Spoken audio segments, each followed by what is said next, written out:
Hey guys, welcome to part 5, which is the final section of the series called The Producer, the Actress, and the Brother. Now, if you're just starting on this video, I recommend going back and listening to the first 4, because this is obviously the last video, so you're gonna really want to know what happens in the first part of the story. Now, I want to be clear on something. The first 4 videos focused on the first time I was in LA. This video is now going to focus on the third time. I'm going to skip the second time I went out to LA, and I'm going to make that a whole different series because it really has nothing to do with the producer, the actress, or the brother, and it's kind of its own separate story. So I'm kind of skipping around here just to finish up this series, and I'll go back later and tell you that one.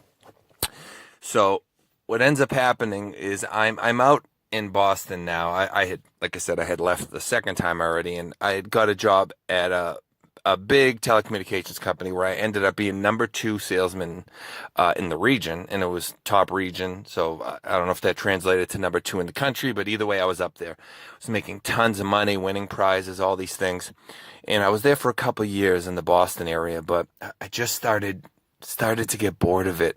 You know, I'm the kind of person I want to be doing something creative, and I just had always been thinking back to what had happened in LA and feeling like I blew it. What if I had done this different? What if I had done that different? And having all these regrets. So I put in for a transfer to go to LA because I had looked and seen that the company that I was working for had an office in Oxnard in Victorville, California at the time. It's been sold now, and neither of those offices are with the company anymore. But I remember it took about 9 months. I had to put in a hardship transfer and make up all these different stories. And in the meantime, I had sent a message to Bob and told him, I might be coming out there. I don't know when. It's taking forever. And he had told me the brother of the title of this series was working on a movie series. I'm sorry. He was putting things together to make his own movie. And if I came out there, I could be a production assistant. So now I'm getting pumped. And I'll tell you now, the brother is Madonna's brother, Christopher, Christopher, Ciccone. I was thinking Chickenelli. Christopher Ciccone is his name. I didn't know much about him. I hadn't looked him up like I had Nastasia because I figured, he's the brother of someone famous. He's not famous, but if you know anything about him, you kind of learn he's a dirtbag and a creep. I didn't know this at the time. I was all excited to have another chance to make another connection. So, anyways, I end up finally after about 9 months getting the transfer, and I drive out there with my friend Nordy, who you're gonna learn a lot more about when I finally do get to the other series. Where I talk about the second time I was in LA, but he drove out there with me. He didn't stay long this time, and he ended up flying back because I tried to transfer to Oxnard, California, which is a little closer to LA and along, like I looked on a map, and it's right along the coast. So it didn't sound that bad, but the only thing they could send me was to Victorville, California, which is an hour and a half away up in the mountains, and it's a desert area. It's awful, but anyway, so Nordy hated it and flew home within a week or two.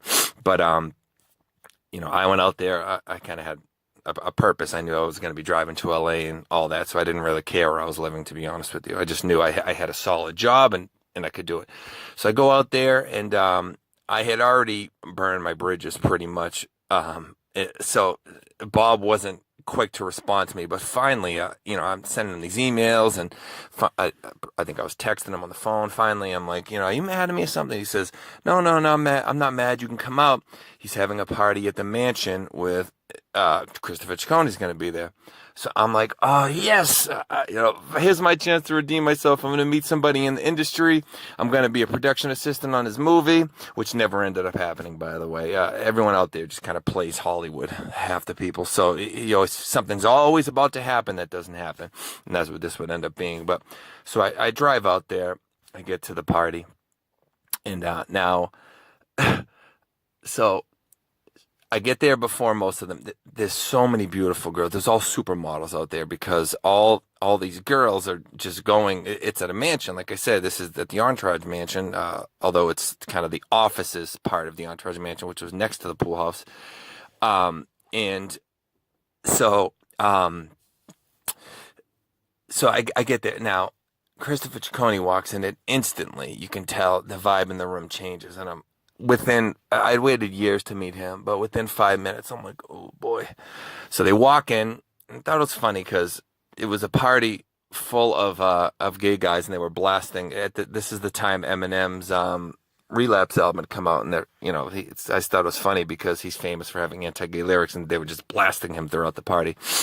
So what Christopher Ciccone's doing is as people are walking by him, he's going, nice ass. So people turn to him and say, excuse me? He says, oh, I said I like the grass. So I'm looking and I'm like, oh man, are you kidding me? This guy what is he, 5 years old? I'm thinking. So I'm out on the outside area, kind of near the pool, and they were smoking weed, and I don't smoke, but I was around it, and I think I was catching like a contact high or something, because I'm talking, which I tend to do if I do smoke weed, which is when I was younger, maybe once every couple of years. I always hated it, but once in a while I would. So I'm talking, telling some story, and the table's laughing and all that. And all of a sudden from behind me, I feel these hands just kind of rub on my shoulders a little too liberally. And someone bends down in my ear and says, shh, you talk too much. And he's like hugging me from behind. I'm like, hey, whoa. So I kind of like peel his arms off me. And I'm like, dude, calm down. But I don't want to be too offensive because I've already ruined, things with Nastasia. And I don't want Bob to think, wow, every time I introduce Jason to somebody, he ruins the connection. So I'm trying to deal with this, and we're drinking throughout the party, and he's getting worse and worse. He's saying all these things to people, and like I said earlier with the nice ass, I said like the grass. He's saying all kinds of things like that. I don't remember half of them, but one time he's playing pool, and I try to kind of go by him. I say, excuse me, brother, and I give him a little pat on the shoulder. Excuse me, brother, and he's like, oh, no problem, you big sexy bear. So I go, hey, dude, come on, man, like, calm this down. What are you doing? And he's like aggressive, like, hey, you need to just not make a big deal out of everything and all that. And I'm like, he's like really trying to talk to me. He's cornering me, kind of telling me stories and stuff. And I'm like, what is up with this guy? So finally I'm having a few drinks, and I'm like, you know what? I'm starting to get a buzz going. This guy's he's creeping me out, man. So I decide I'm going to leave. And, he grabs me by like the bend of my arm. Like I said, I've told you in the past the story. I'm a big guy. I'm like, I'm having to like drag him across the floor. And I'm like, hey, dude, let go of me. I'm leaving. And he's saying, no. Just stay. You can sleep on the couch. It's not a big deal. I'm like dragging him across the floor going, dude, let go of me. I'm like, Nathan, tell this guy, let go of me. And even, I call Bob his real name again. It's fine. So, but we'll say, Bob's like, all right, come on, guys, come on. So I end up having to leave the party. I was so drunk that I drove to the nearest gas station, parked, and slept in my car because I was so uncomfortable at that party. But that was pretty much the end of my Hollywood escapades, and it showed me that this industry, this isn't for me. Everyone I meet, it seems like they're trying to take advantage of you or treat you poorly, and that was pretty much the end of it. That's the brother from the producer, the actress, and the brother. And I didn't talk to Bob, a.k.a., by now his name is Nathan. I didn't talk to him much after that, here and there throughout the years, and never saw Christopher Ciccone again after that. What actually inspired me to make this series, though, is there's a video on YouTube where he's showing some news lady. He's in like one of his houses or something, showing her pictures, and they're all pictures of him mooning the camera, showing his ass, and he's acting like a creep in that video too. And I just remember looking at it and just thinking, you know what, man, like this guy is a creep. I need to tell my story about him, and that's what kind of inspired me to make this. But I'm sorry this one wasn't quite as long.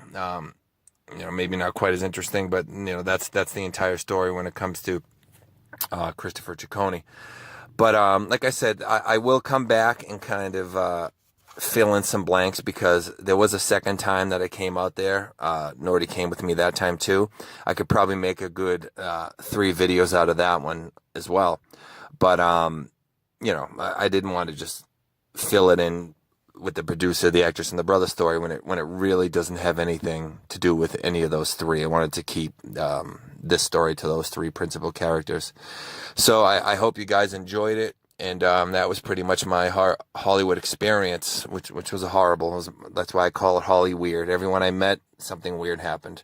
But thanks again, guys, and please help spread my channel. I'm going to start doing a lot of movie reviews, previews of TV shows, movies, things like that, and I want to really help grow this channel. As I told you in the beginning, I'm a writer. I'm working on a book. I want to use this to help advertise the book, which is I'm going to release it within probably a few weeks. So I'm getting very close. But anyways, thanks a lot for listening, guys, and I look forward to your comments. Have a great one.